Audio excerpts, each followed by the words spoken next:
We're still on page 36 with, I was hoping we were going to get an answer on section 12 so we could remove the bookmark. Mr. Chairman? Okay, so I believe that there was an effort to strike this strike this section, and the only concern I have is that because this is a lump sum budget, that the possibility of this program not moving forward is real, unless we clearly spell it out like what you have here in the current budget. So, because of the importance of this office, I would, if that is the motion, then I would object to striking that out. Thank you, Mr. Chairman. Just a clarification of all the divisions and all the offices in public health, with this being the only one that is important enough to have its own priority of the appropriation versus the rest of it being lump sum. I'm just curious why it's the most important office in public health. Chair, do you wish to? Yes. Mr. Chairman, I don't believe we're saying that this is the most important, although they are important. Because of how this was ended up in our budget law, I think it was two budget laws ago that we've put this here. There was never an effort to ensure that it's part. It was it was mandated and ensure that it was a part of the operations. And so, if the desire is to move in that direction, then I believe there is the opportunity to do that after we've dealt with this budget, but ensuring that it's still clearly the intent of this body to have this office operational for fiscal year 2017.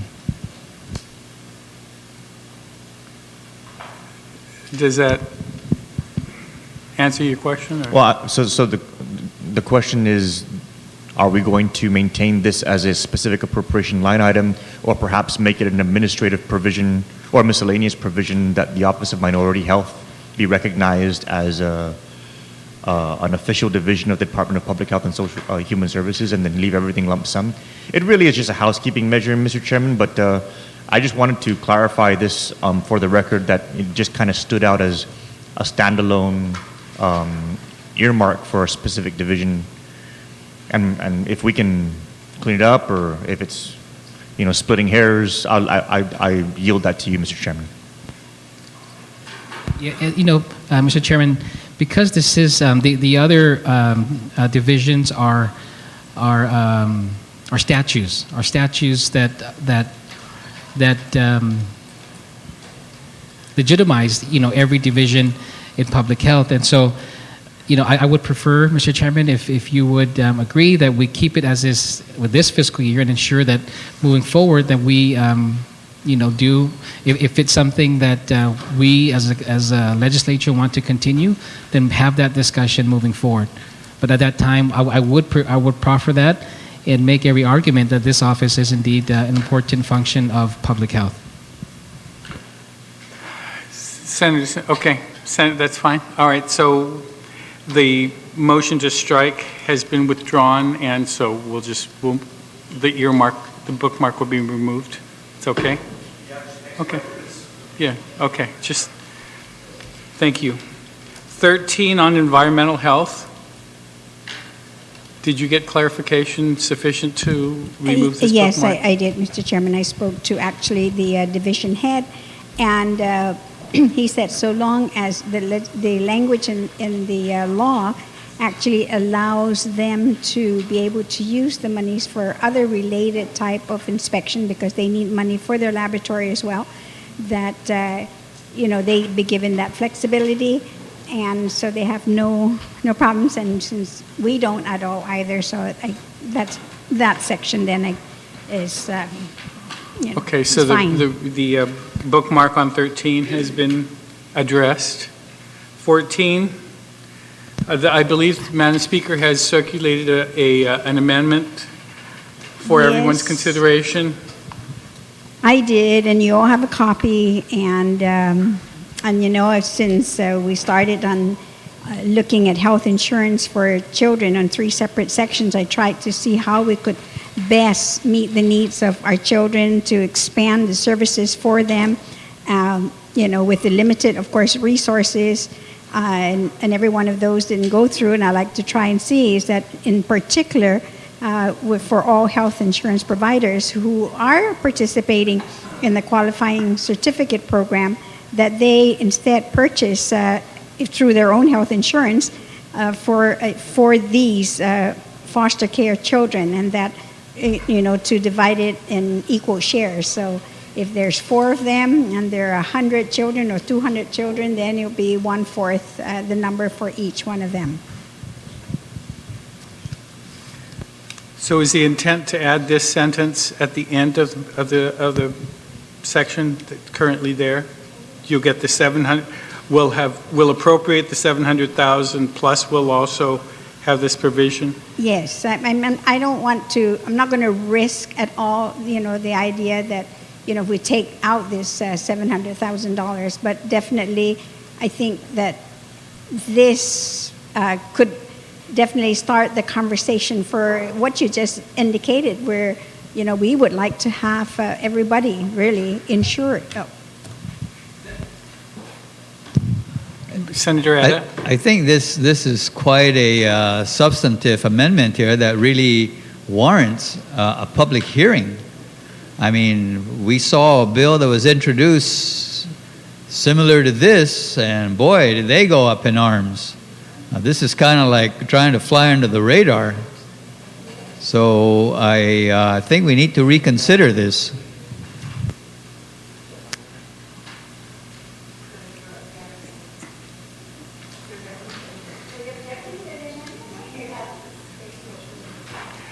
Any other senator wish to speak on the proposed amendment? Senator Torres. I would also caution us that those people who subscribe to the qualifying certificate and were awarded based on certain representations, this is a material change from that and departure from that. So I would also caution against having this come in here in this fashion without a public hearing. Okay. Do you wish to withdraw it, or should I just say it's been withdrawn? It's been withdrawn.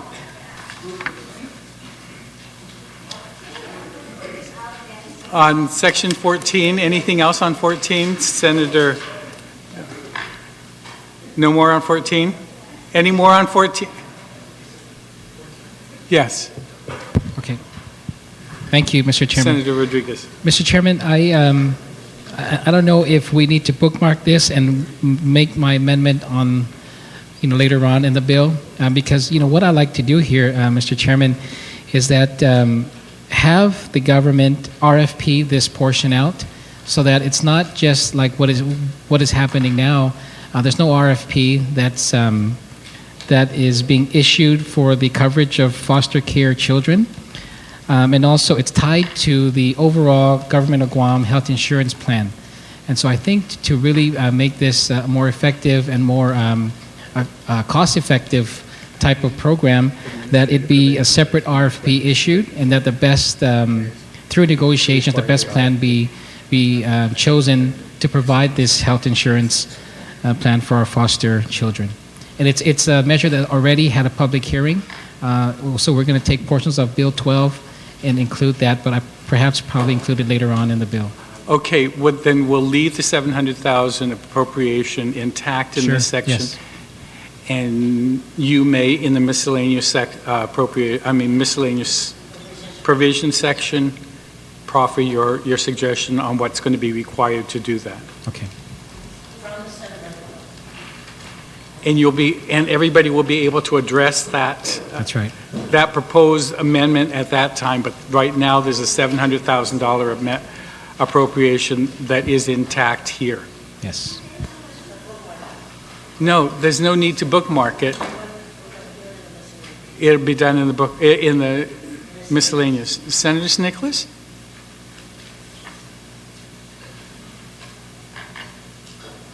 So we're not bookmarking this section. No. So then the RFP that's going to be the RFP language that was mentioned is going to be limited to a $700,000 total? Correct. Okay, I just wanted to bring up that You know, the reason why it was the foster children health insurance program was structured this way was to align it with what our late colleague, the Honorable Speaker Ben, always advocated for with respect to retirees. The reason why we never RFP out the retiree portion of the Government of Guam Health Insurance Plan is because by combining it as a pool, it's supposed to be less expensive when you bring it in for negotiations. And so that needs to be, I just wanted to state that right now. I understand. Because it's being stated and I think once we get past this chapter and that 700 is safe, you can find support on your concerns about the proposed amendment. Sure, yeah. I just wanted to put it then. on the record right now, Mr. Chairman, because it was stated in light of today's conversation, and we might not continue that conversation until a Yes. week from now. So I just wanted to put that on the record that it's not RFP'd, but it is in the pool, Yes. and it has been stated in the past that pooling it is supposed to be less expensive. Okay. So leaving 14 as is. It closes the chapter. Part 3, I'm sorry. Mr. Chairman, I'm sorry, on the chapter? No. Part 2. Did Senator Uggan, what? Oh, just in regards to, I noticed that in this fiscal year's budget, there was excess carryover on the Healthy Futures Fund. Now, is there a provision for, or were there any excess carryovers from fiscal year 15 to 16? There's That- administrative provision on that one. Because in this year, fiscal year's budget, there was an identification of $3 million that carried over from FY14 that was allocated under public health. So my question was there an outstanding balance in fiscal year 15 that is being utilized or identified or applied in this upcoming fiscal year's budget? I wish. Well, they said there was 22, then all of a sudden there was none. Okay, basta sa mausa todo. I don't know how that happens, but there was, and then there wasn't. Okay, so the part on public health is now closed. Part 3, behavioral health and wellness, Section 1. Senator Nicholas, yes. Thank you, Mr. Chairman. Just for the record, a question on line 1. We open up the appropriation language with a notwithstanding provision, and I just kind of poured through the rest of the budget, and I didn't quite see a notwithstanding provision in any other appropriation section. I may have missed it, but if you can just, if the committee can just clarify why we have a notwithstanding provision. You can here. move to strike it. Okay. Motion to strike the notwithstanding portion of the appropriation language on page 37, line 1. Thank you. So line 1 with the notwithstanding to the comma is, I'm sorry, Mr. Chairman. With the establishment of the Healthy Futures Fund, wasn't that specifically identified for 3 different government of Guam entities? And my understanding is that that's the reason why that provision was incorporated into there to allow for extension to and behavioral mental health is a public health. But if you take a look at the code, okay, I'm sure the most current code may reflect that, but in terms of behavioral health, not public health. Yes.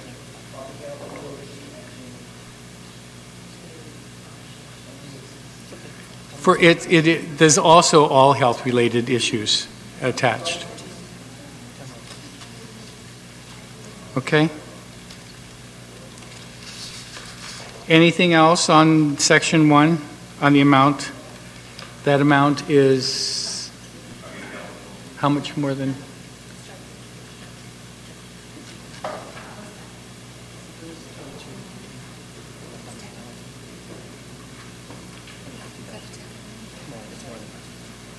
It is just a little more than last year's.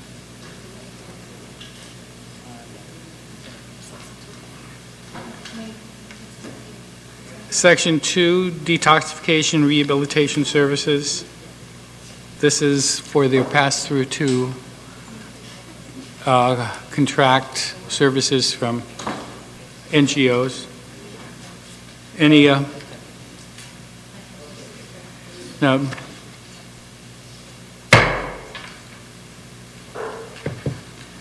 Department of Integrated Services for Individuals with Disabilities. Oh, on DISIT or in?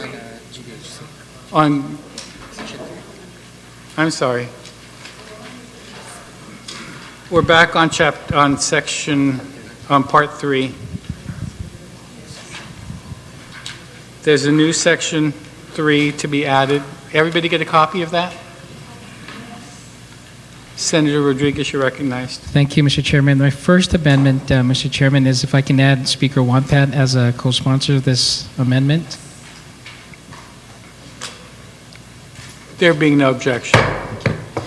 Thank you. The amendment, Mr. Chairman, is to, on page 37, to add a new line 20 and to add a new section, section 3, focus on life, suicide program. Just to strike out suicide, just focus on life program. The sum of $86,000 shall be allocated from the general fund appropriation in section 1 of this part of this chapter to the Guam Behavioral Health and Wellness Center for fiscal year 2017 to fund the Focus on Life program. What this is, Mr. Speaker, is that during the budget hearing for mental health, they had provided us information that this grant, this suicide prevention grant, was expiring on July 31st of this year. And that doesn't mean that the work of that grant is no longer needed. Actually, we even need it even more because of the rise of suicide on our island. And so to be able to carry them through, we'd like to be able to, and they provided this number through a letter that was sent to your office, to provide this resource so that they can carry this program through. I know that they're working on looking at other grants to try to bring it in, and perhaps they could be successful, which I know they'll probably be successful in getting some other external funding to make it happen. But just to ensure that this important program continues, then if we can please include this in this budget. Senator Nicholas.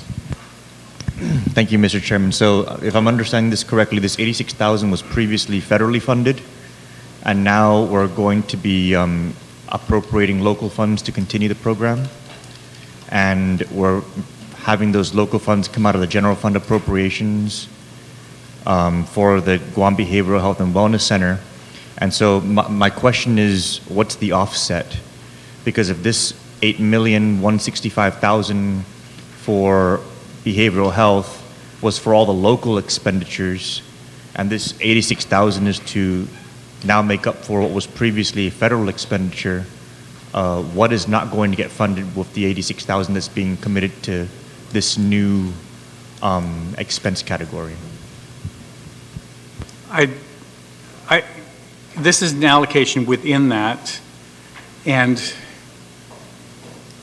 they didn't fully expend nor receive the full amount that we appropriated to them. Nothing will be, and this $86,000 is not for the entire program. The federal grant was much larger than, this would barely fund one person. This is just for the continuation of some of the activities that are there, but it's a very important activity. But it's just within the $8 million, or even with the Healthy Futures Fund. I think behavioral health and wellness will be able to absorb this $86,000 within the 22 that we've given to them.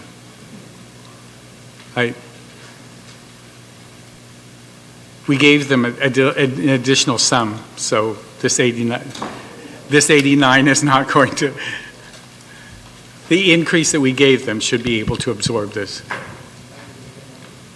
Yes. I'd just like to restate what you just had indicated, because you're right, we did give them a little bit more from what they had received, and even when you look at what they've done and the grants that they've had, even last year and previous years, yes, were like $400 and some thousand, but the work that they do, going out to the schools and training trainers so that they'll bring more awareness to our youth. And as you know, there's a high incidence of suicide among our youth. So the $86,000 definitely as, I mean, I consider peanuts when you consider a life of one of our youth. So I support this amendment. Anybody else on the Rodriguez amendment? Senator Blas? So then we're made to understand this is to be able to fund the program and they'll be receiving federal funding? As I understand it, it's not, this sum would barely pay for one person. Understood. It's not even for personnel. It's for program activities of going out and getting all the other stuff. So then the warm bodies are already people that are in. They have been there for a while. Okay. And is there a federal grant attached to They are applying for a renewal of the grant. So what is this about? This is to continue it until such time as they get the additional money. What was the July 31st deadline that was being? That the grant was terminating on July the 31st. The money that they could expend was ending on July the 31st. And so this is just making sure that this can carry the program forward with the personnel that's already there to be able to address this one issue, the focus on life. I have to share the same concern as my good colleague over there. That,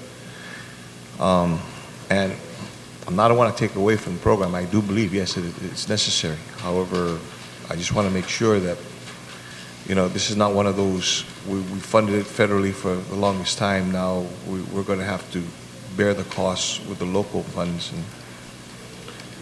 But I see where your explanation for this thing. I have a feeling that they've already been moved over to the local funds without us noticing it.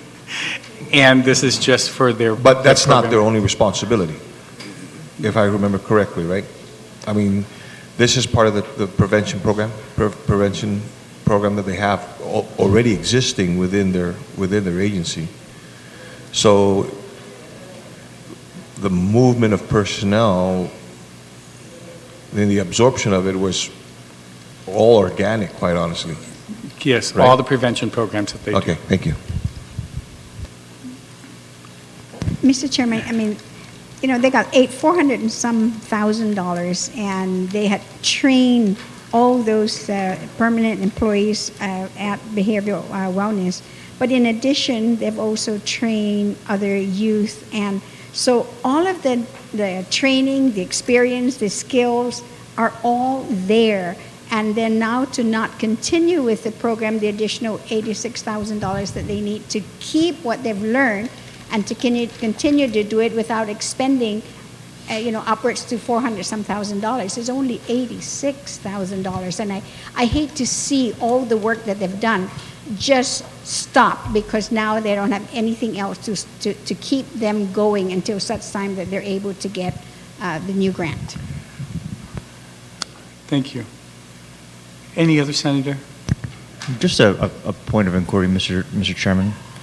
How much is our total, I can go back and look at it, but federal grants and aid, what's our total on that? 47 million. 47 million. And so, just in line with the conversation, I'm sure all of that 47 million that we're spending in federal grants and aid can be justified as a good cause. And if it's going to be the policy of this body to locally fund everything that we initially fund federally, then maybe we should start coming to terms with that and begin figuring out where we're going to find $47 million. But I think that we need to realize, we were just finished talking about the Office of Minority Health. That was also a federally funded operation that we localized. We have this now that we're localizing, and we can say that yes, it's a good cause, absolutely, but we need to be planning for these things as opposed to just saying the money ran out at the end of July and now we need to fund it. Because we're not just talking about $86,000, we're talking about a $47 million federal grants and aid line item here.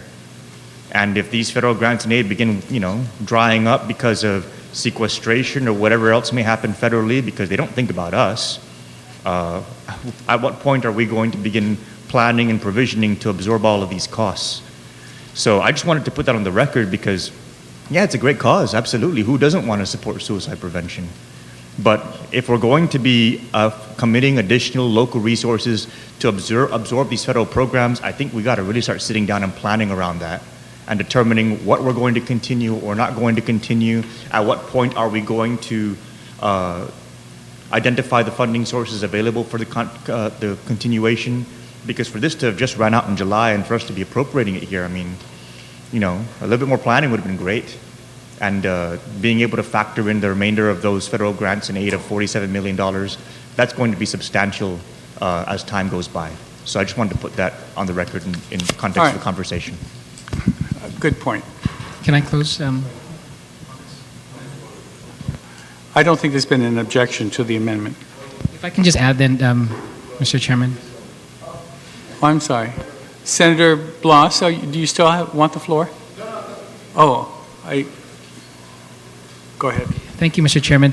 So I appreciate the comments that our colleagues have made on this, and I agree. These federal funds, the programs that we have, need to, we really need to be able to take a look at it. And number one, before we even apply for it, to make the determination after the grant period, what are we going to do with it? How are we going to absorb it? Or even if there's that desire. That's why it's very important, Mr. Chairman, that one of the things that we've both talked about, and I know that you are also in support of, is the establishment of the Health Planning and Development Office. Because as we've written on Bill 165 that I sponsored with Senator Respicio and Morrison, that's one of the work of that bureau, to be able to look at all these health-related federal grants that we go out for, and to ensure that there is a plan to sustain it, or ensure that once we do it and we know it ends, then that's the end of that grant. So I'm glad that we have that support now in moving forward. So thank you.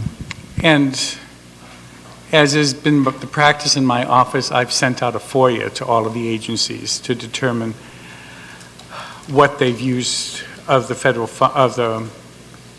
grants and how much they returned last year and how much they are sitting on right now that needs to be spent before the end of the fiscal year, because nothing upsets me more than returning money to the federal government if we could figure out a way that we could be expending it here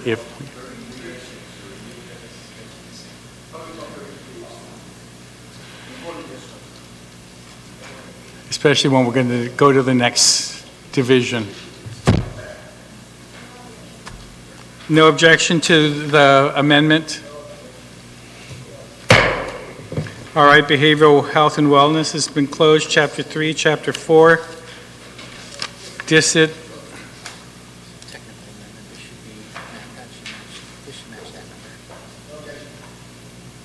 So it's 1? Okay.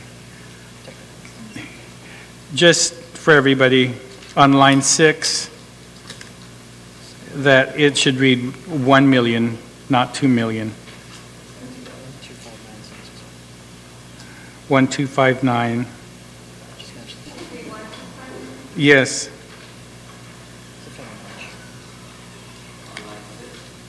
On line 6.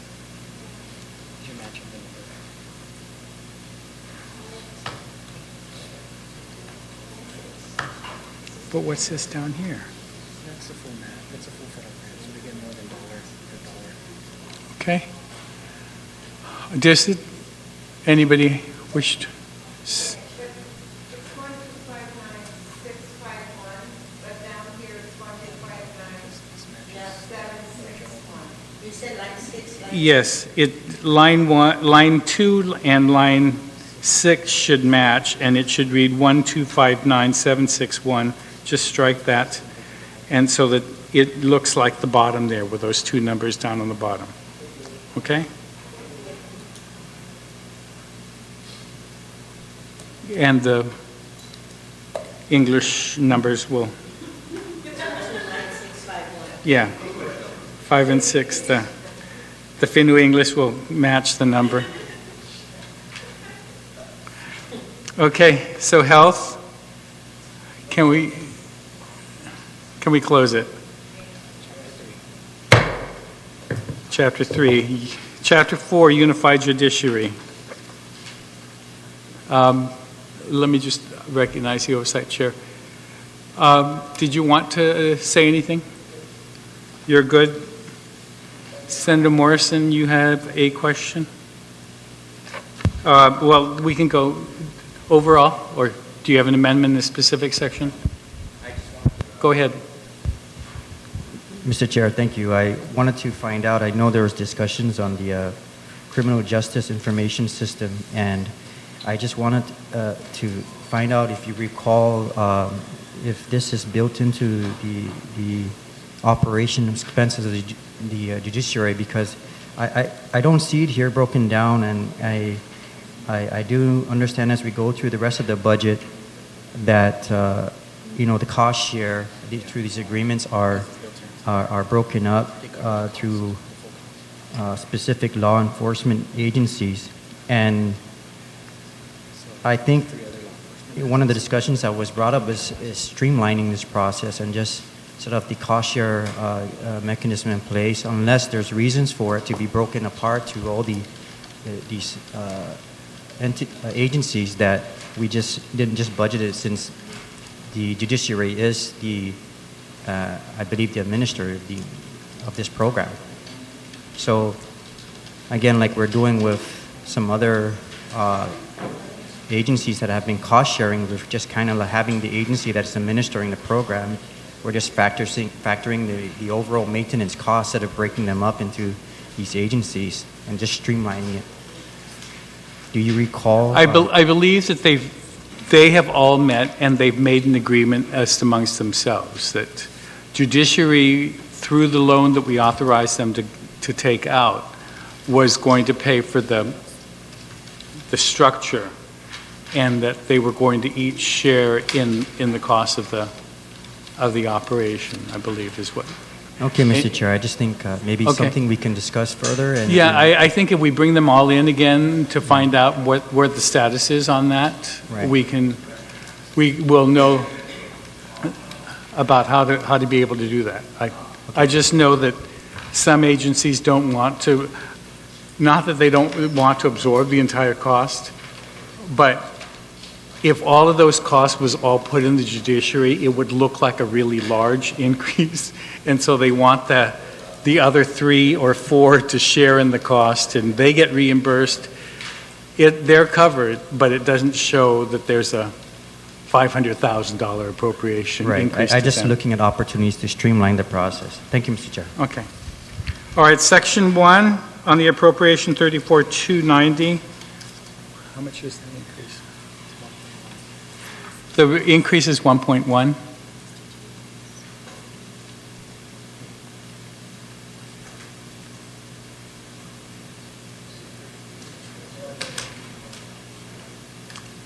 Anyone?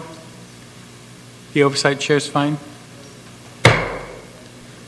Section 2, attorney's fees for indigent defense.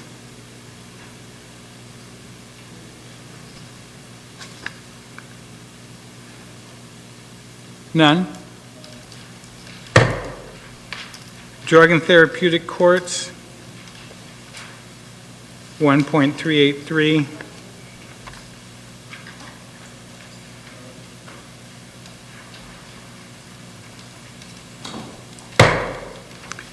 Family Visitation Center,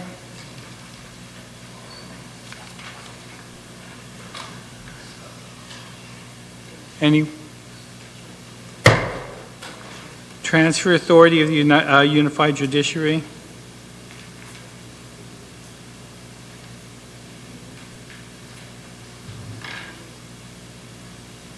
Anybody object to the Transfer Authority? Judicial Building Fund report.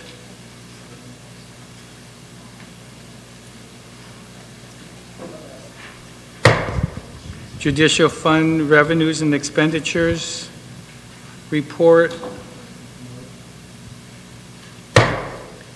Section 8, Unified Judiciary Authorization to fund any operational shortfall.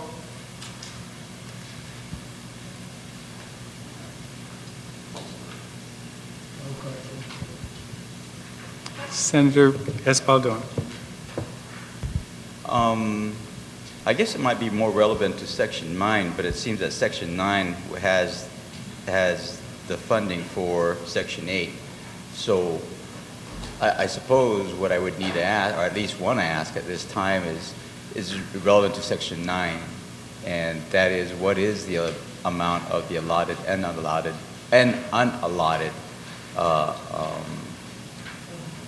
unexpended balance of appropriations from the general fund for the prior years.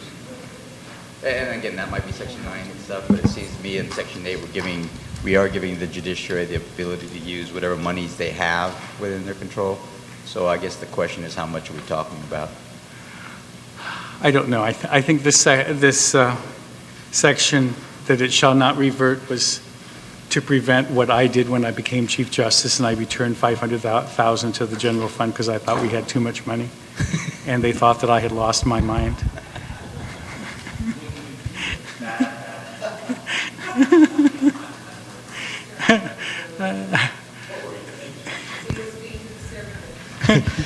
Mr. Chairman, just a point of information to the good senator's inquiry.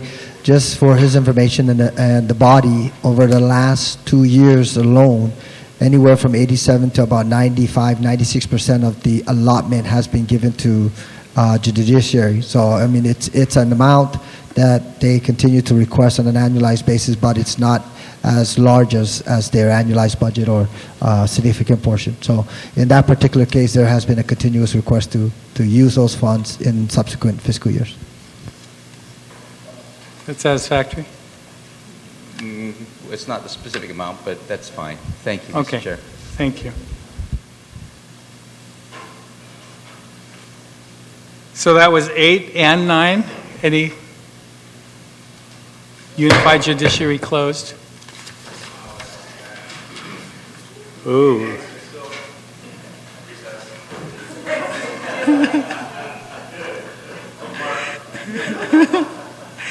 Executive branch.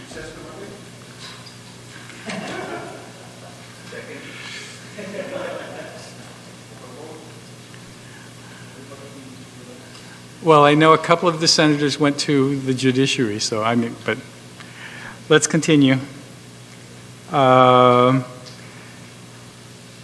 42 on section 1 on page 42, the beginning of chapter 5, executive branch.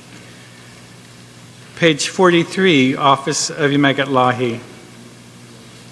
Anyone wish to speak on it? Senator Nicholas? I'll just make it easy for now, Mr. Chairman. I'd like to just bookmark this section pending a possible amendment later on in the process. Just the ones on page 83? I mean 43? Yes. You have an amendment to?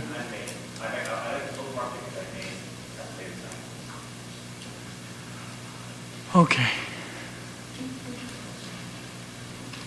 Senator Espaldon. Thank you, Mr. Chair. In essence, the same question on this one. What is the estimated unexpended balance of funds that have been appropriated? Do we know? They've overspent. Okay. Thank you, Mr. Chair.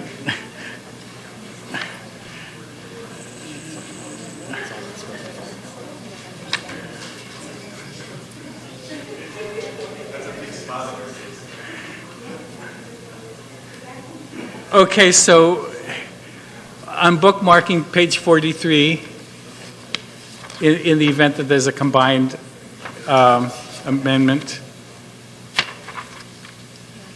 Commission on Decolonization, did I understand that there was going to be an amendment? Yes, but I'm asking to bookmark that because we're still researching the language to, for it.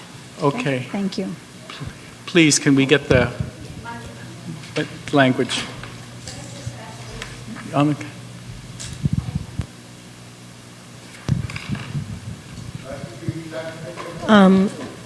Mr. Chair, if I may, Vice Speaker, I note that this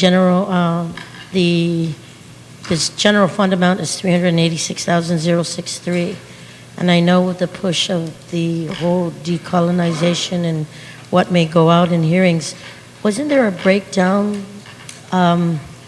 for the awareness program moving forward? I believe that's the amendment that she's going to be proposing. Oh, okay. And there was a decision by the Decolonization Commission while you were gone that it's not going to be in this election. Oh, okay.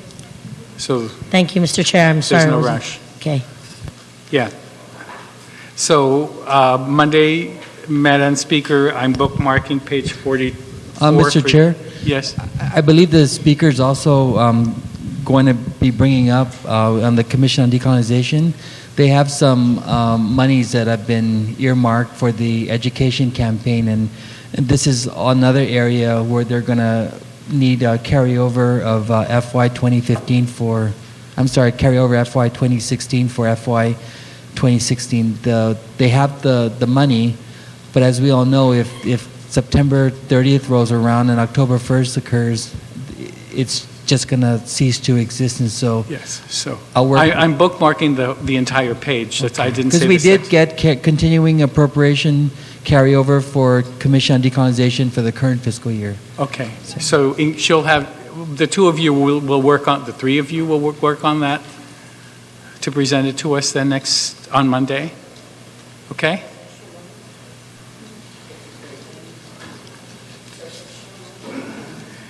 So we'll go to page 45C, Guam Ancestral Lands Commission. Anybody? Ancestral lands? Where's that long sheet?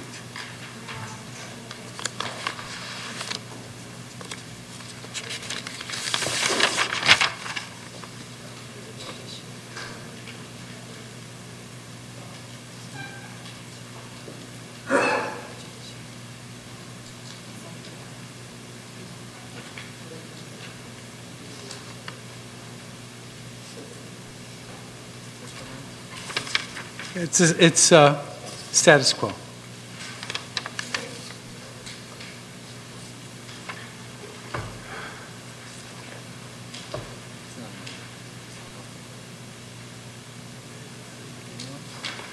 Anyone on ancestral lands?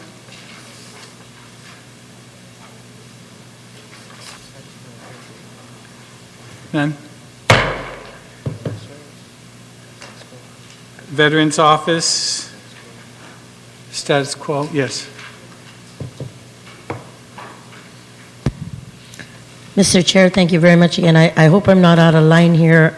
Looking over the Veterans Affairs budget for this year, 631,767. I do know that during the course of the fiscal year, there was questions regarding the employees that were on temporary hire. And I wanted just to make sure if you or anybody in this August body was aware on the status of what happened to the employees that did not get their benefits and their retirement and all that based on the commitments that were made to them. At one point, the former director was paying out of his pocket. I know this was a sensitive matter, but just based on the breakdown, I wanted to know if there was anything that shows that if there was any reimbursements or were all those positions vacated or based on what was filled.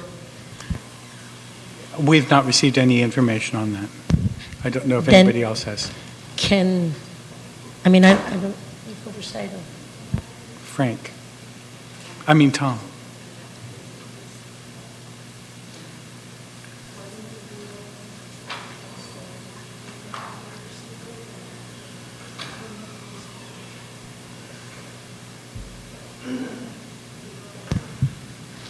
Mr. Chair, if I may, just based on the little information that we know on Veterans Affairs and making sure that the employees that were working there for the fiscal year and the concerns that came up to our office, I just want to make sure that the programs and the employees who were working on those programs moving forward, that everything was worked out.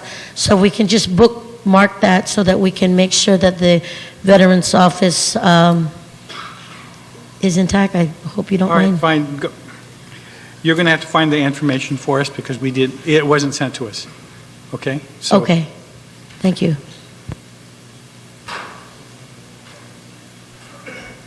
all right, page 46 is going to be bookmarked. BBMR. They got a slight increase.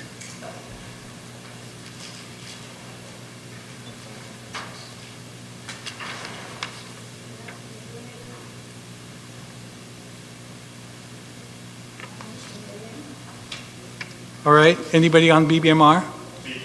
Yes. Yeah, I got a lot of questions about BBMR. Mr. Chairman, if you can help me to understand, because it's a little confusing to me, what exactly does BBMR do?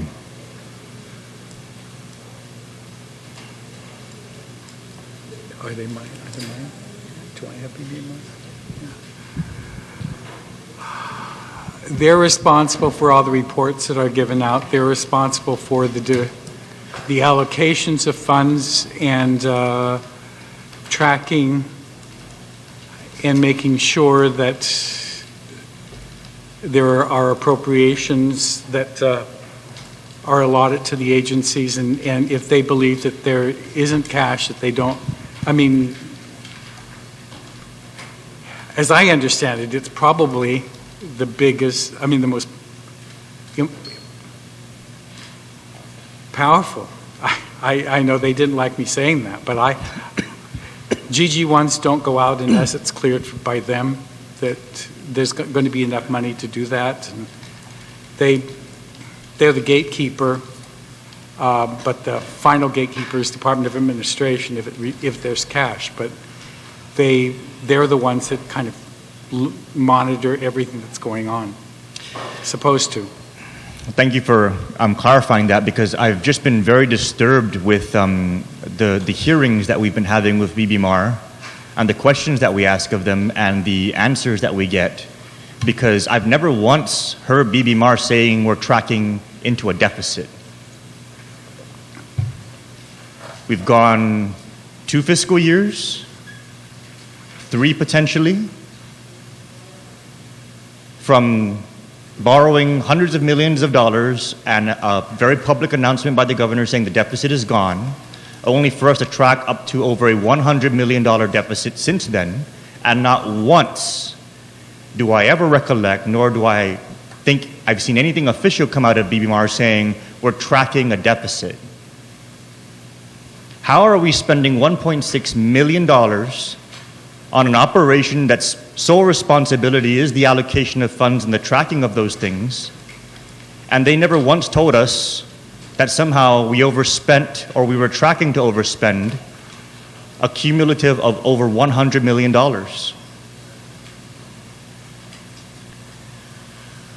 This becomes a serious accountability question for me, Mr. Chairman.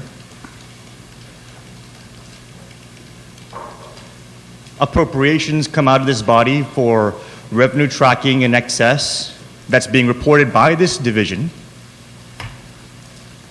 Fiscal notes are being written saying, yes, funds are available for the appropriation. Funds get expended, and we end the fiscal year in a deficit, and we don't know about it.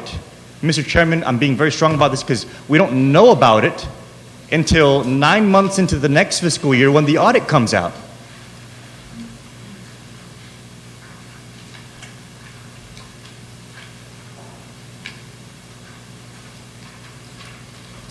What's the point of the expenditure?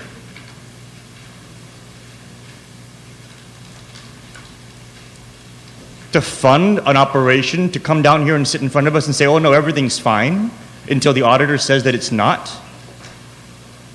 Don't get me wrong, I'm sure there's competent people within this division that really see what's going on, but we never once get anybody telling us that it's anything but roses and romance financially. And then we go out and we borrow $45 million for GMH. And tax refunds every single year take longer and longer and longer to get paid. And DOE and UOG and GCC's allotments are tens of millions of dollars behind. And yet this very same division endorsed a budget from the governor that's $55 million more than what we're already able to afford. Are we wasting $1.6 million? Or worse yet, are we capitalizing a division that's history has only been to come down before this body and present to us numbers that don't jive with audits?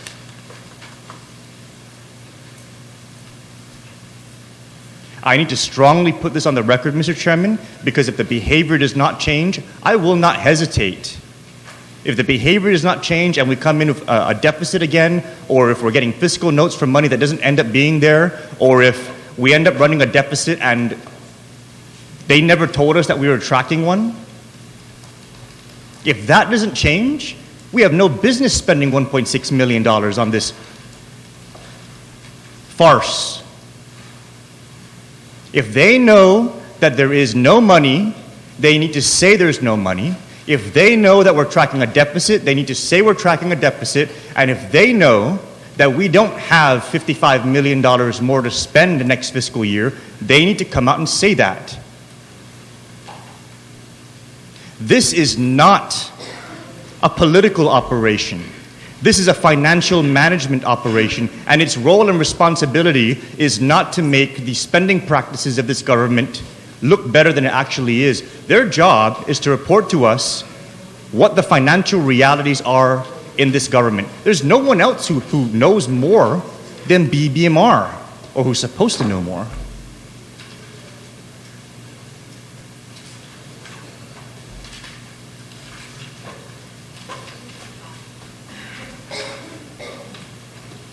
So I wanted to put that on the record, and I'm hoping they're listening, because I personally had enough.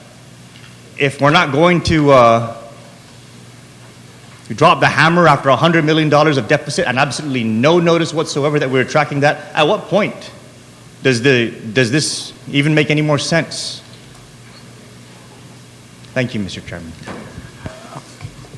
Thank you, Senator Nicholas. And it's not that I disagree with what you said. I mean, I think you've heard my outbursts during some of the hearings, so I share your frustration. And I have to admit that I neglected to put something into this budget that I'm hoping that some of you may want to think about getting together on, or maybe even all of us as a group might want to think about. A appropriations chair from about 10 years ago, who's now sitting as the governor, talked about zero-based budgeting and program-based budgeting, and since I've taken this chair, I've kind of hinted to them that at some point it needs to start, and we may want to discuss the possibility of, in administrative provisions, a provision that we select 3 or 4 agencies that in the next year provide us with a program-based budget report to show what they've done and why their operation ought to continue. And they're the ones that give the instructions on how to be able to do this. They should be able to put one out fairly quickly if they're one of the agencies that are selected. So I'm just tossing that out as a... So moved. For this division, so moved. Well, yeah, I know, but I'm just saying, let's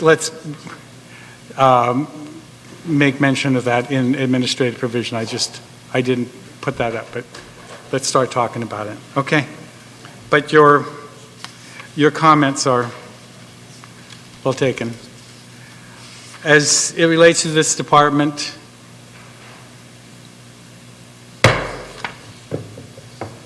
Civil Service Commission.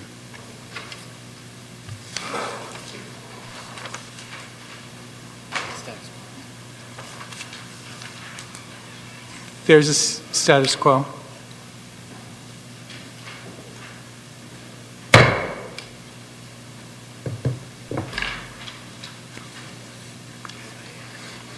Yes, Senator Bloss. Have we heard anything as far as the status of their ALJ? I believe they hired one.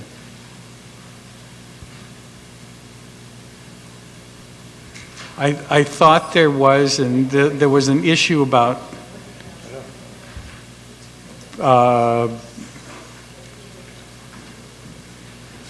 recusal on a certain agency. There might have been a recusal issue, but I thought that they had hired one.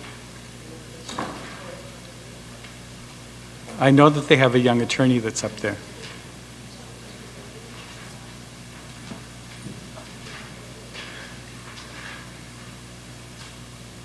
Okay. Anything else on civil service? Department of Administration. Senator Morrison. Thank you, Mr. Chair. Mr. Chair, I have the amendment that I believe that's been passed out. You have two? Yes, I have two amendments. Which one do you want first? The Office of Technology. And Okay, it's a shorter one, everybody. Senator Morrison has two amendments out there, and this is the shorter one.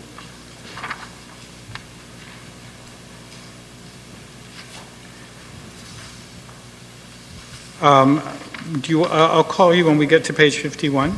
Is that okay? Yes, sir. Thank you.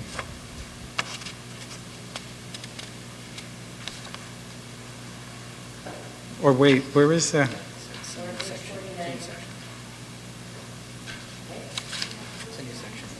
Oh, he's wanting to add a new section, so when we get, yeah. All right, section 1 on appropriation. A very slight increase. The, anything on 1? The limited gaming fund.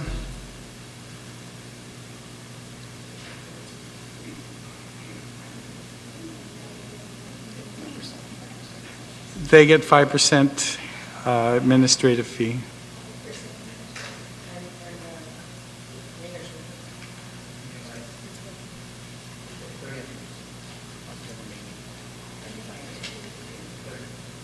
Okay.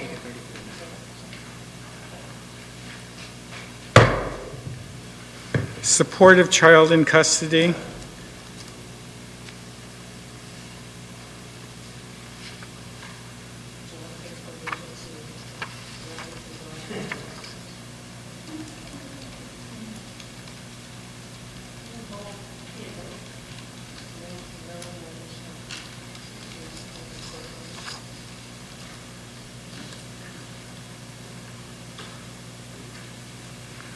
Anyone on the court order for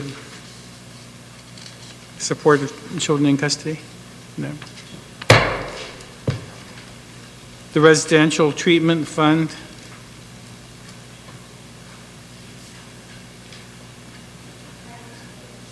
It's Senator Bloss. This is status quo, unfortunately. I understand, Mr. Chair. Mr. Chair, I remember this conversation and this discussion many years ago. And one of the things that keep bothering me about this whole section here is, are we somehow violating HIPAA?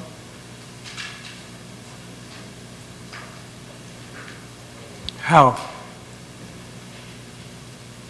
Residential treatment, these individuals are going off for treatment and they have,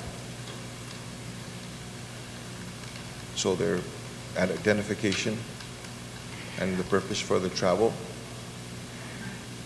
I believe that the public guardian and they just use initials. I understand.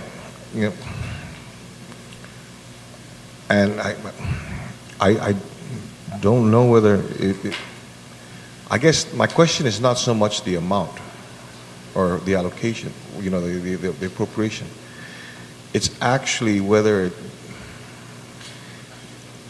for the purposes of patient protection of patient identification and HIPAA requirements, whether this is the agency that it actually has to go to or we be responsible for. I know what the responsibilities of DOA are. However, when you start to get to talk about having to turn in, the necessary paperwork for this, it always bothered me that somehow information that has to be provided to a non-medical entity for the purpose of an approval, and you're exposing that individual's medical information when you shouldn't.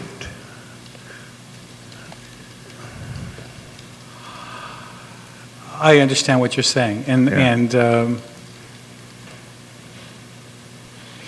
if again, I'm not disputing the amount. Yeah, I'm not, the and I'm just saying this is the amount that they asked for, but I Sure. know for a fact that it's insufficient. Unfortunately, behavioral wellness has not established the homes locally that are necessary, and some of the children that were adults that we now have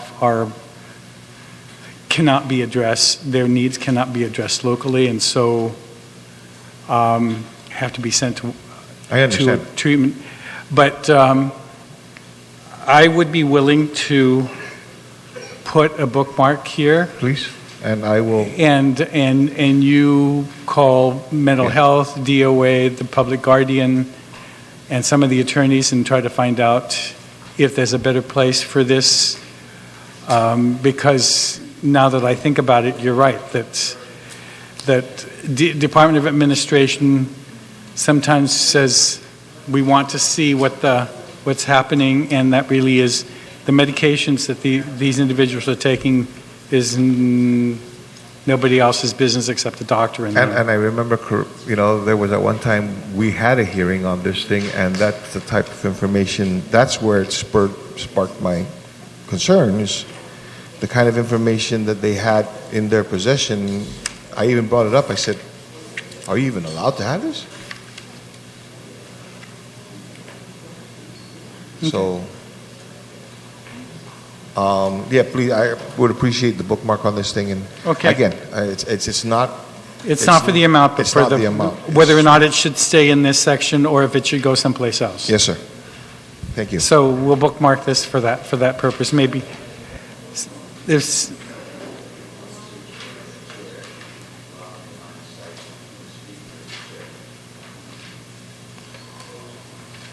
Okay. Yes. Sorry, Mr. Chair. Just on that same section, you mentioned earlier about the amount 1.6 being insufficient. I just wanted to know that the number of the recipients that are there, I do know that after they reach a certain age, they transition to something else. Are the numbers still the same? I do know at one point there was a waiting list, but have there been? It's gone up, as I understand it. It's been going up and down, and they're still being taken care of under this fund, and they're into their. Okay. Some of them are older than some of our members of our legislature.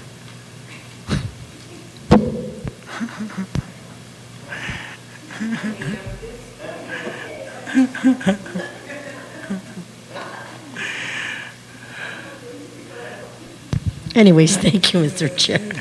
Just wanted to but they mention. need continued. Yes, and I understand continued that. care, and though Judge Marshall has ordered them to be returned to Guam, There's still no program. The program hasn't been established Established locally yet. that would provide them the care that is necessary. So unfortunately, they're still away. Okay. Thank you, sir.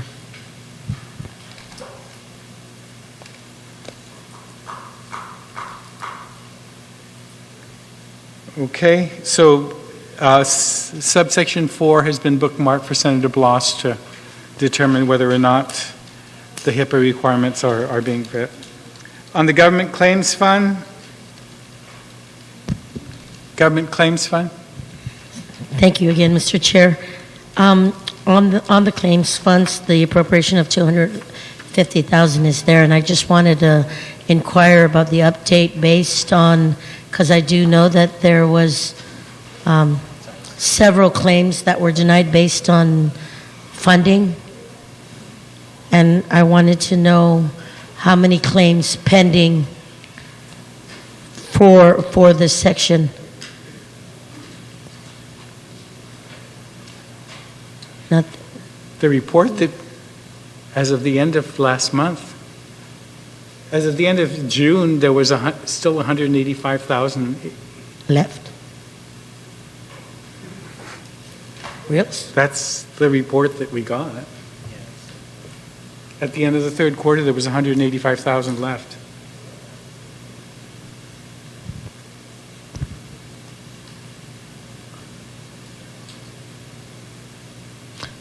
So does that fund remain intact? Do they have a carryover? No. No, they don't. That's why I'm asking. But they're obviously not spending it. I don't know. I mean, if one of the court cases is held against that, this won't make interest payment. And the case that was just signed today on the police officers, if they go to the Government Claims Fund, the judgment there is $890,000. So, okay. But in the claims fund, that's all that's there right now. I mean, that's.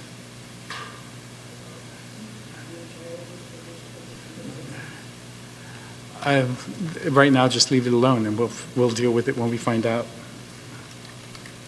Okay, on the Government Claims Fund. Gov Guam General Purpose Financial Statement and Single Audit Report. That's the appropriation for all of the audits that are done for the Government of Guam agencies.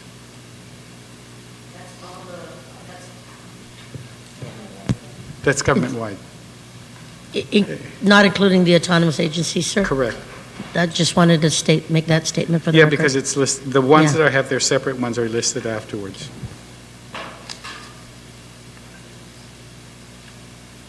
Okay? So that's a big government audit in some of the small government agencies. 6. I just want to find out the rationale here, or was it a request? Because all the audits are basically status quo, all the way including training. And for the Government of Guam's general purpose financial audit, there's a request for an additional $1,000 and versus $400,000 to $401,000. I mean, everything's all status quo with the exception of one, Section 6. That's what was requested. $1,000 more. Okay. Be thankful that's all that was asked for an increase. If you use the services of a CPA firm, that's nothing. An increase of 0.014% or 1.25%. 7, the single audit report for the TAF, there's 20,000 there. Status quo. Single audit report of the Guam Highway Fund. 9, training, the sum of 25,000.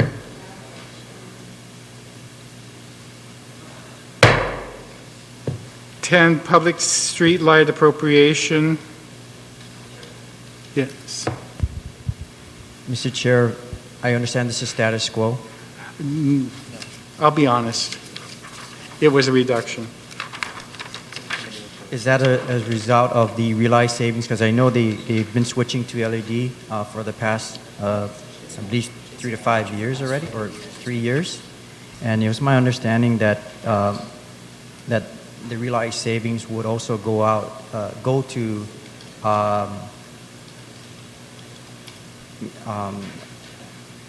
incorporating more street lights in areas that our village mayors identify.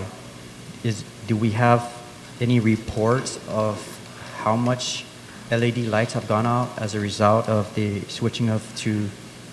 No, but in the committee report, you'll find that what we did was we looked at the last 4 years, and this is the average of the last 4 years. And that's, but I don't believe that we have the information of how many of the sodium lights have been switched to LED. Because I recall with the mayors, they had a list of lights, and my understanding, the realized savings will go to that. It would be nice to have a report that we can generate from what the realized savings as a result to switching to LED, and seeing, where we're now taking that savings and applying it to these lists that are provided by the mayors. Because, again, as we go along and seeing the savings, we can constantly incorporate new areas that need lighting. So if we can note that, Mr. Chair?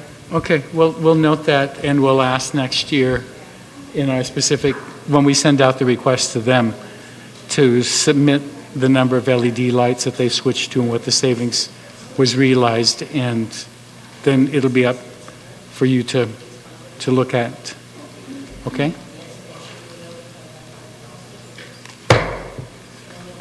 Senator Morrison, I understand you have an amendment now. Yes, thank you, Mr. Chair.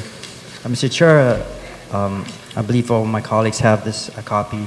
The amendment is proposed to ensure consistency with what is currently in place in the Budget Act of 2016.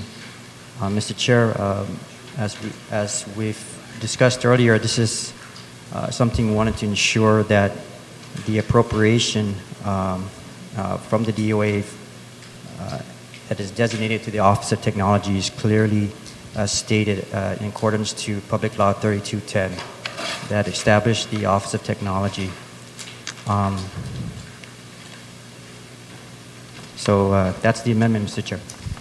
Okay, this number was the number that they provided at the hearing? Yes, that's correct.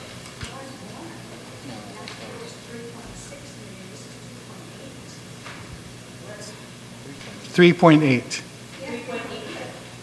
Last year's was 3.6. This year is 3.8, the request. But my question is that I understand the last year when it was first established, the need to increase the amount. But I'm wondering now, because this is going to come out of the overall DOA's budget. Am I correct? Correct. And then to be, I'm just wondering whether at the same level that they were always in the beginning, the startup costs is important. But then after that already, then you would think there would be now, a lower request. So I don't know exactly what all this entails in terms of what the 3.8 is doing with the Office of Technology. Actually, at the public hearing, both Senator Morrison and I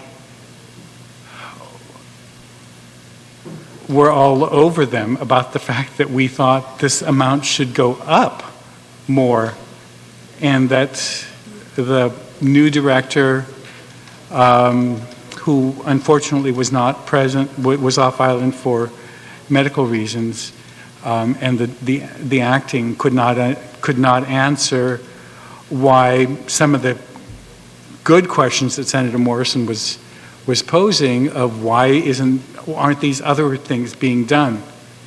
Because it was both our feeling that the amount of money for this office should be increasing with all the needs, but this was the amount that they submitted, and that was what was heard. And so that's what's being proffered at this point.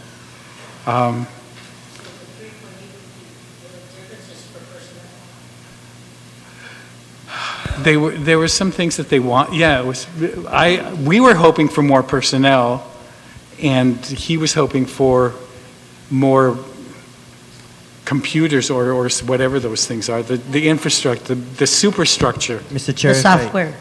Well, yes, Not but the big thing. That is the GIS license that they were working to ensure this government doesn't lose. But as a result of the meeting, Mr. Chair, the CTO is developing or is practically ready to provide a clear roadmap going forward. It didn't make sense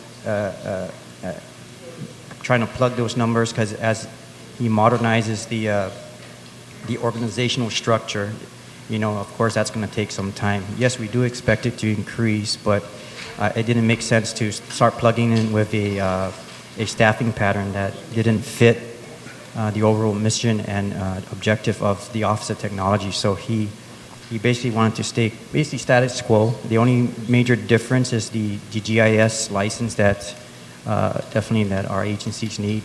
Some of our agencies rely on for information. So Okay. that's the And the major committee change. report they did a PowerPoint presentation, that's in the committee report, of the licenses that they have to pay for all the agencies to continue their use of the programs and the software. Okay? Okay? Department of Administration. Oh, wait. Yes, Mr. Chair, I have another amendment. I believe all my colleagues have. There's another amendment.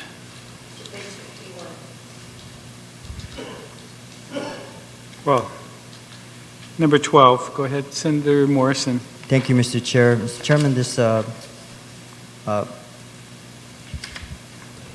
been having several meetings with DOA, RevTax, and the Office of Technology, and even through our meetings through the budget process, the questions that we've been asking is how soon can we proceed to entertain other or explore other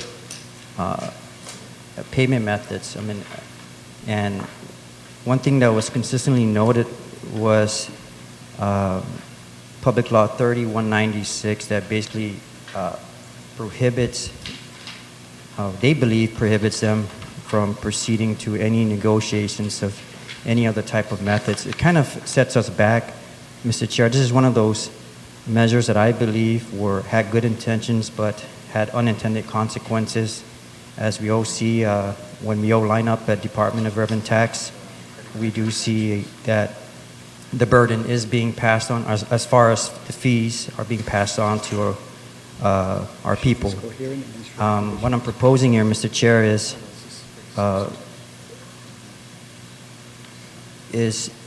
to ensure that we allow at least DOA and the Office of Technology to identify some payment systems to promote convenience for taxpayers.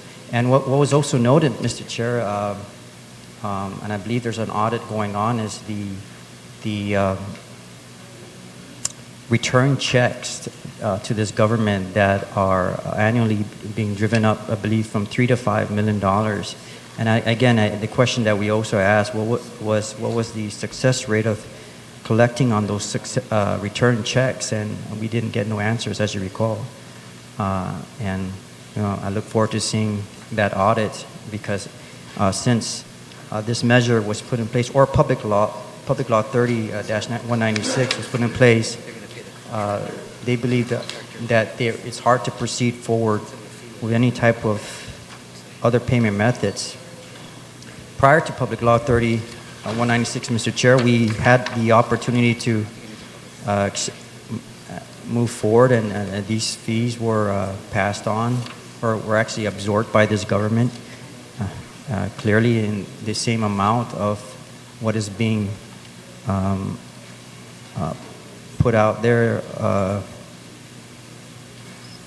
of I believe $4 to $5 million. I think that was the bank fees that were negotiated at the time.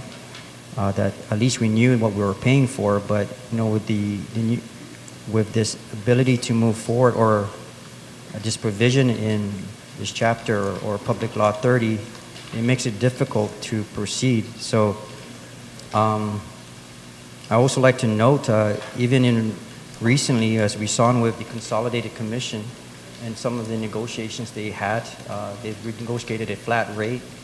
As we saw what was going on, that there was potential to pass on those fees to our people, and they were able to negotiate a flat rate at, I believe, 65 cents per transaction, or something to that fact, that realized almost $1 million in savings for the commission.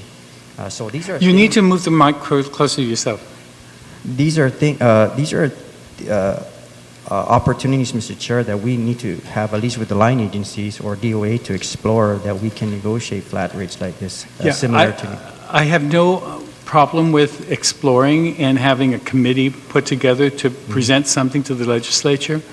My problem with your proposal is that it says by a certain date they shall contract.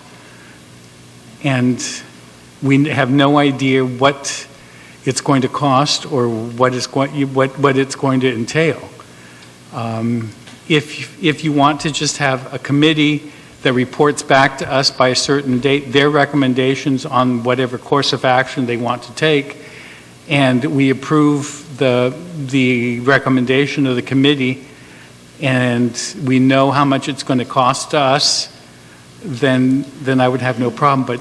But the way this is written, the first two paragraphs sound fine, and but then when you get to that last paragraph, and you're saying that no later than March 31st of 2017, they shall contract with a third party to provide services.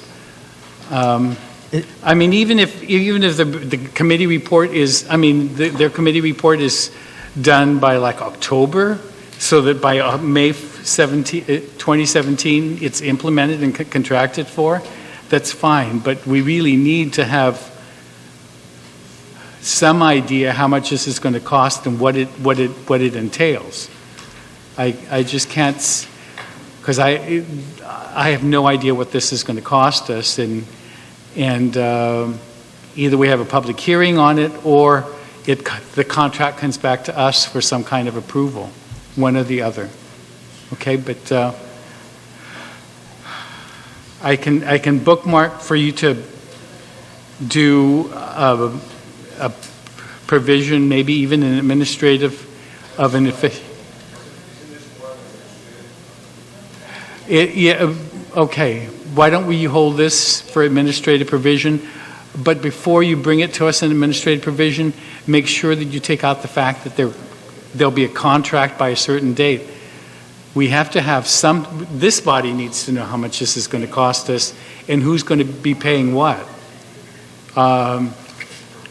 For a third party to have a contract that says for all government transactions, where all of you that use your credit cards to make payments are going to have to pay $10 per transaction, or 1% per transaction. We really need to know that before somebody signs a contract. Okay. I agree, Mr. Chair. I'll work on that. I definitely want to wanted to note that guys, at the hearing, again, it was noted that there was ongoing negotiations, and I think annually with the merchant that they're dealing with, and I just want to ensure that we take advantage of what they're going forward with, but ensure that we don't prohibit them from, if there's an opportunity to not pass the burden on to the consumers.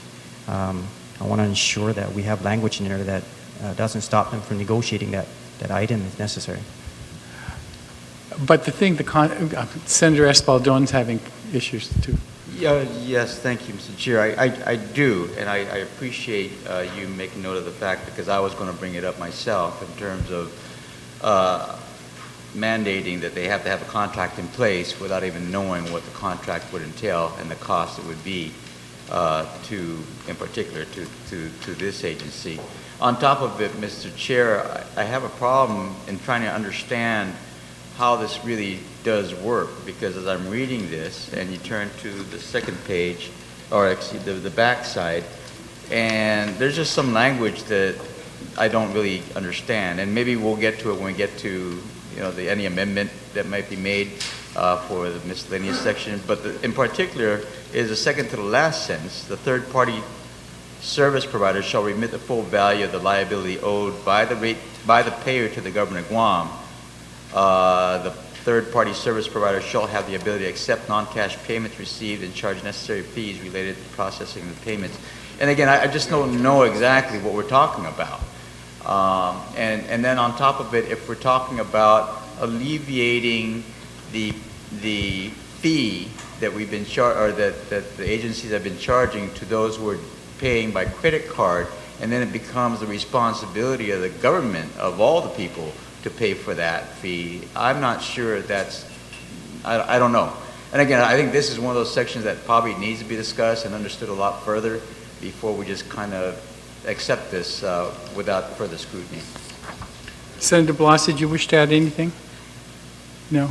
Mr. Chair, if maybe I can get some guidance on this. I mean, knowing that there is an existing fiscal year budgets, Public Law 3196, if you recall, I just want to get some guidance, because the one thing I asked of these agencies is why can't they just proceed forward and as they're negotiating and bring that back, not knowing that this provision is not carried over in the proposed FY2017 budget. So, I just need your guidance, and if this. Okay, we can discuss that.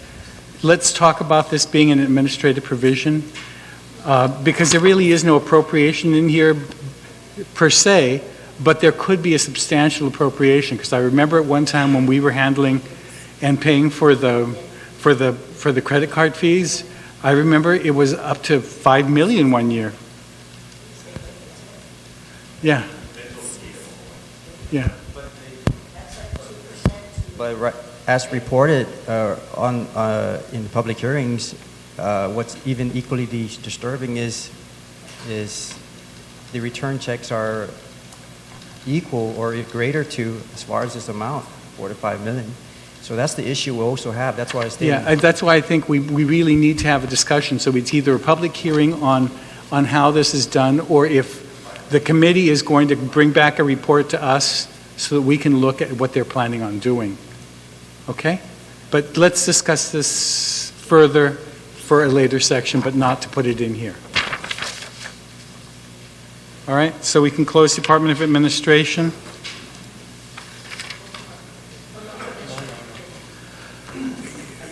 We're not bookmarking this.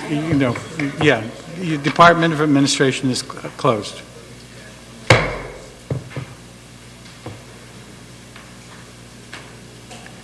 And Department of Revenue and Taxation. Thank you, Mr. Chairman. I just wanted to express my gratitude to my agencies for being consistent with their chair and not seeking extravagant increases in their budgets, and I thank the committee for their work in carrying over the requests of the Department of Revenue and Taxation. Thank you, Mr. Chair. All right, so on H, Department of Revenue and Taxation, the $12,108,516. Bureau of Statistics and Plans. Mr. Chair, just at the top of my head, sorry. Going back to H, I see at the line 17, you have balance of 125,000. Is this balance from 2016, or is this from prior years? That's their expected fund balance from this. From 2016. Yeah. Thank you, Mr. Chair. We're reappropriating it for them rather than. Okay, thank you.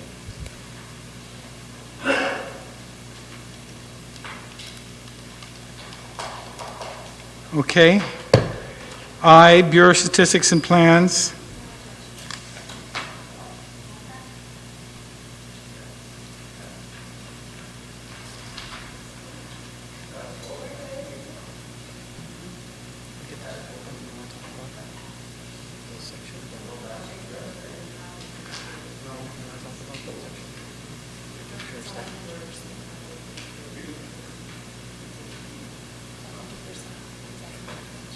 Coastal zone management and all of those other funds, that's 100%. Oh, okay.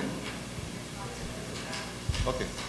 But in this section, just for transparency, I have allotted money to the business and economic statistics program. When we had our hearing, there was a discussion about the importance of having statistics in order to be able to make, and that's what this department was supposed to be, statistics. And unfortunately, that section is down to like one and a half persons. Yeah.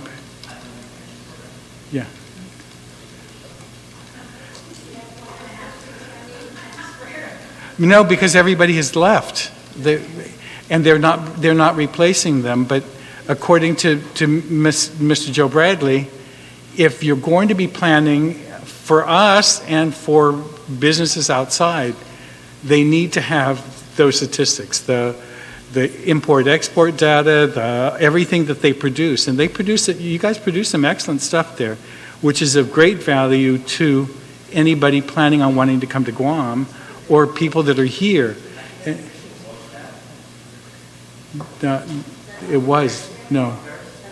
No, he's lost 3. He's down, and they haven't replaced him. And at the public hearing, I asked, "Have you replaced him?" And they said no. They used the money for their deputy position, which you didn't have.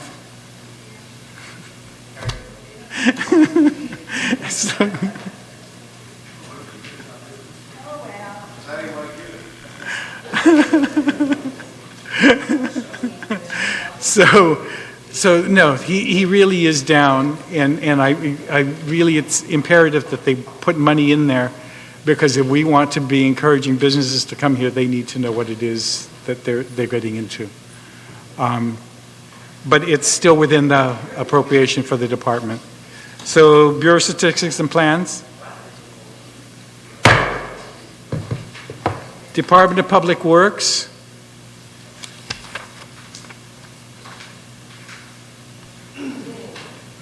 Department of Public Works.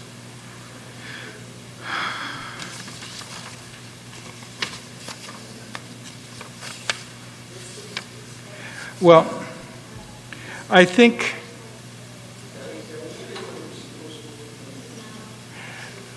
if it's okay with everybody, can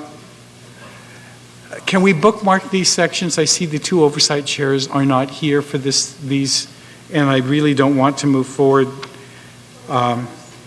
Department of Public Works, the Contractors License Board, the POs, Guam Police Department, DOC. We'll just bookmark those sections until the 2 chair. Mr. Chair, anywhere in this budget indicate what we believe as a government as to what the receiver owes? Pardon? Is there anywhere in this budget, more specifically in this area and within this agency, that indicates what we anticipate, what we're supposed to be getting from the receiver, Lazon? Public Works? Mm-hmm. For what?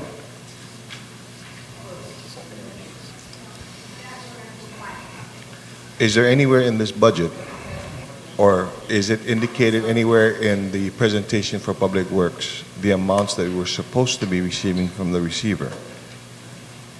You mean the $11 million? Yes. In the executive budget, it was included as revenue, but since we weren't getting it, we've not recognized it as revenue. Maybe we can consider recognizing for the purposes of just saying that we would have $11 million more had they paid it.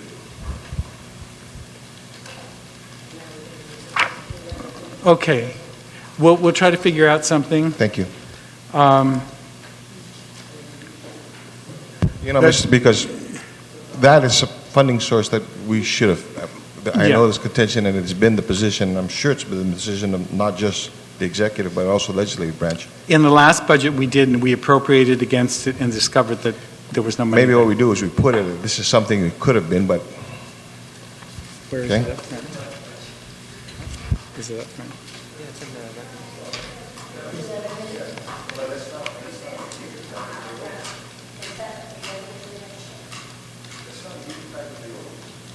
Yeah.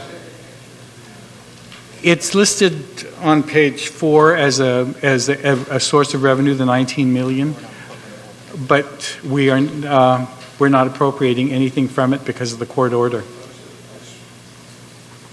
I just don't want us not to negate, we need to make sure that it's there so that it shows that, yeah, we recognize, this body recognizes that you owe us.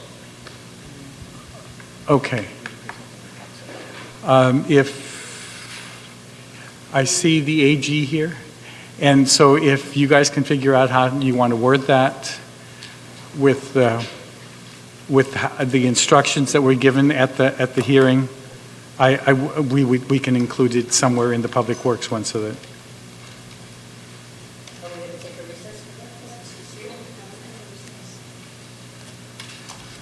What?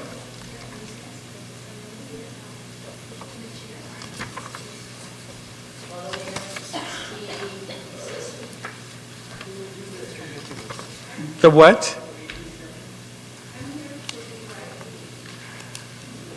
You want to do the AG section?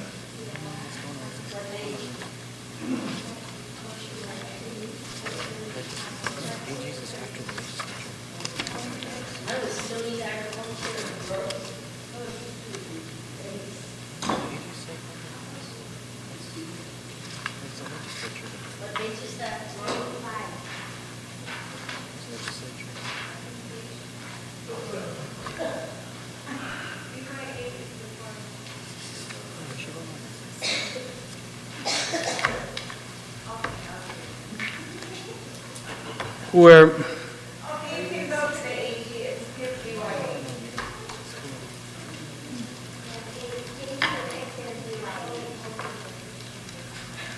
we're going back and forth. Let's just.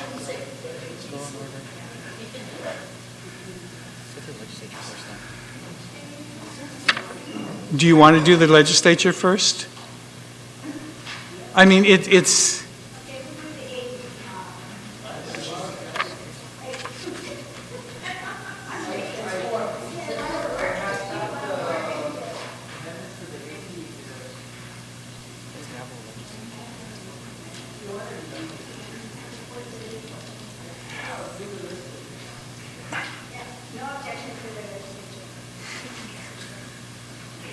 All right, then let's move ahead to 84, and we'll do the legislature, then we'll do to legal services to the Office of the Attorney General.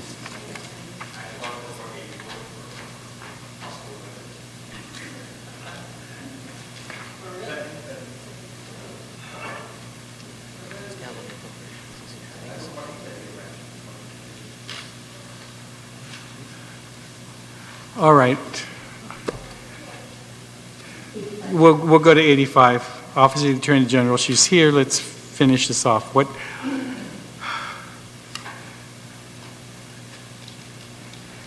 The intent section, appropriation. What amendments do you have?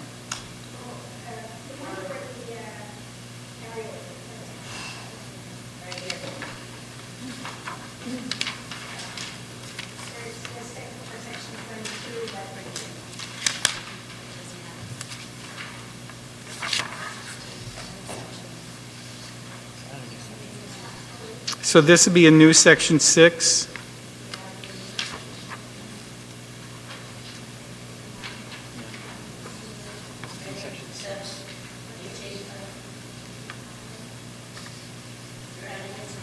Yes.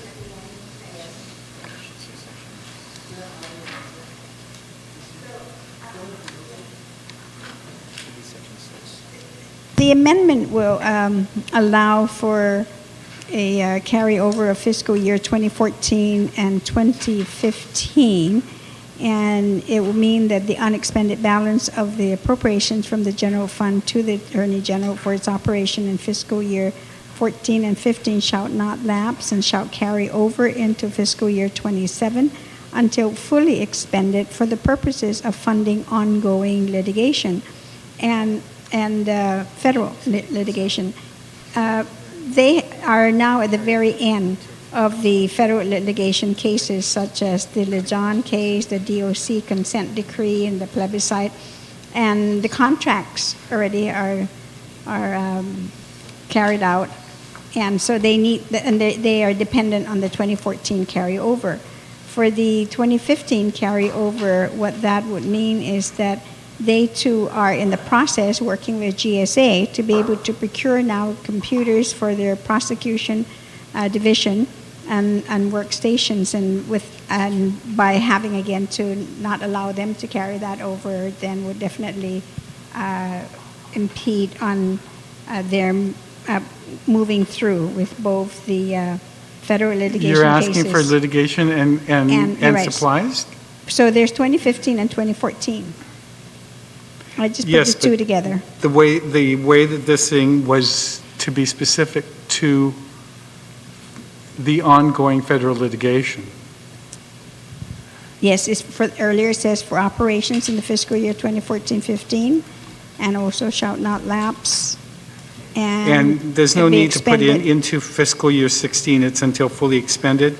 That's right, not for 16. So you can remove the words, 4 words. Which one? Into fiscal year 2017. So it'll be carry over until fully expended for purposes of ongoing federal litigation. Yes, okay. But the presentation that you're making now is you're asking for machinery. You're asking for computers. That's under their 2015 carryover. See, the 2014 is for their federal litigation cases. The 2015 are for some of their purchases where they've already been working with GSA on procuring. If they don't know how to do their procurement to get it out of there before the end of this fiscal year. No, but this is the 2015 carryovers, not 16. We're not talking about 16. We're talking about, they're not asking for 2016. Only 2014. It's okay, you have no qualms about 2014 for federal litigations. Is that correct? Okay. But this is not the amendment that you want then. No, Mr. Chair, on the amendment? Yes. Yeah, I certainly I have a different take, but I rise to support the amendment and to recognize that this amendment, as well as the other amendments that I want to offer, are all a prelude to wanting to continue to respect the office of the Attorney General as an elected independent office of the government of Guam. And so what the Speaker was saying in the amendment that she's moving is that to authorize the carryovers of 2014 and 2015 appropriations for then various. Let's do it. No, the amendment is written correctly. Well, let's do it in order then. Then use the time as I go through 1 through 5 to get this rewritten for the 2 ways that you want it done. And you have amendments that you want, so let's go 1, 2, 3, 4, 5, and wherever your amendments are going to be, let's do it. Can we just, I mean, the way the Speaker is presenting it is correct. It's authorization to carry over for 14, and the things that okay, then let's get through, are we going to get through 1 through 5 first? Okay. On the first one, which she's moving, but the way I'm proposing is... No, let's go Section 1, Section 2. Anything on Section 2? No, actually, the other amendments deal with hiring on contract and settlement cases, and they're part of the miscellaneous provisions. They're further back. Okay, but in Section 2? No. I know that was the, no, to be clear, that was the most important part of the AG's budget, and the AG is not asking for any increases, just by these series of amendments. That's why I'm trying to get through. We're not going to touch now transfer authority for her within... There's nothing there. Any objection to the transfer authority being given to the AG?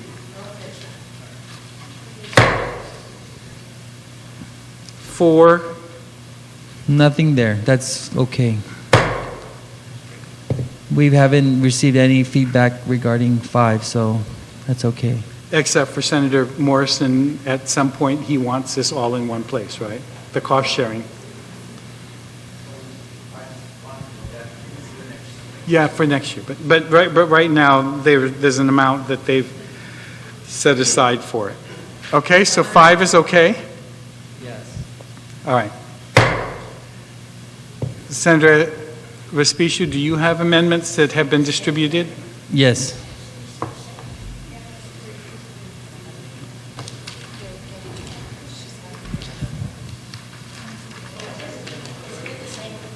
Ooh.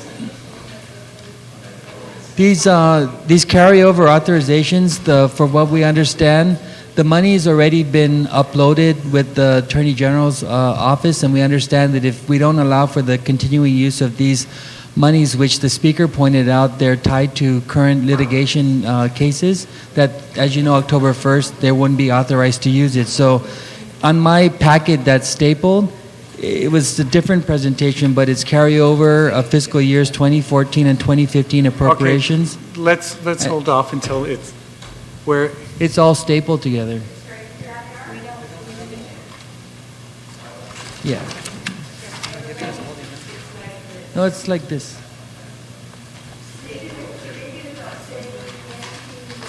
That's how it's written.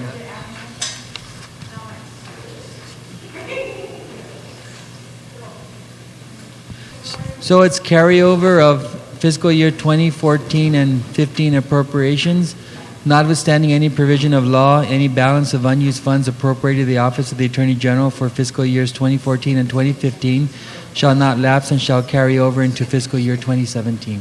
Yeah, and I understand. But the thing is that I thought we were trying to say, well, not that I'm trying to give more, but to have the language read until fully expended if it was for the purposes of the litigation. Because I don't know when the litigation's going to end. No, so that's even more flexible. So carry over. Yeah, but the thing is that this thing is carrying over with no specific purpose. No, I like what you're suggesting. It gives her more autonomy. So, and shall carry over. But the autonomy does not include purchase of machines yet, because the 14 was for litigation until it's done. So can we make it clear that it's litigation for the purposes of... Let's take a short break.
We are on the bottom of page 86.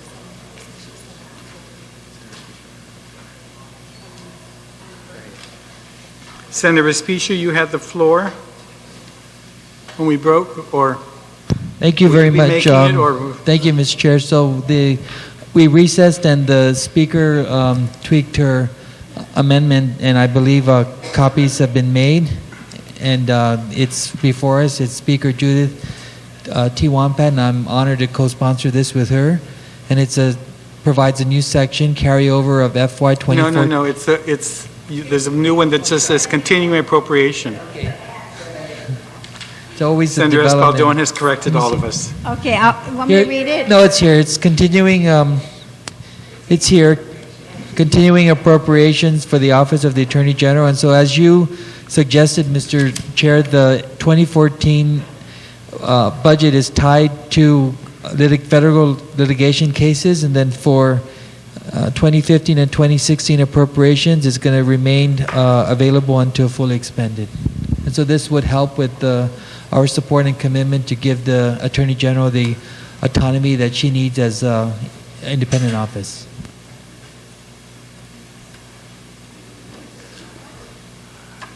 Madam Speaker, anybody else want to?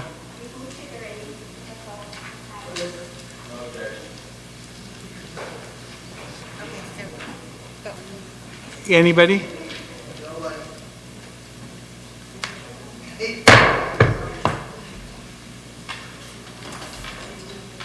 So this will be number 6 and 7. Anything else on the AG's office for appropriations? No, Mr. Chair, but I do have several amendments, but I'll wait till those amendments fit into those sections that are appropriate to those amendments relative to the Office of the Attorney General. Okay. So we've cleared the Attorney General's office, and since the Oversight Chair is back,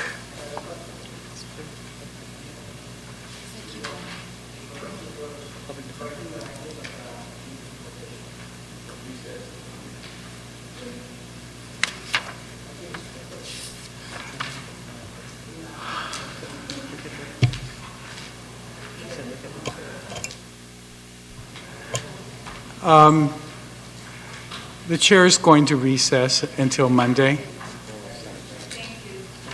Let's schedule it for, no, we're back on page 54, and that's where we'll start on Monday. I have an appointment, so I'll find somebody to chair for a few minutes while I go to my doctor. Okay? But 9 o'clock on Monday.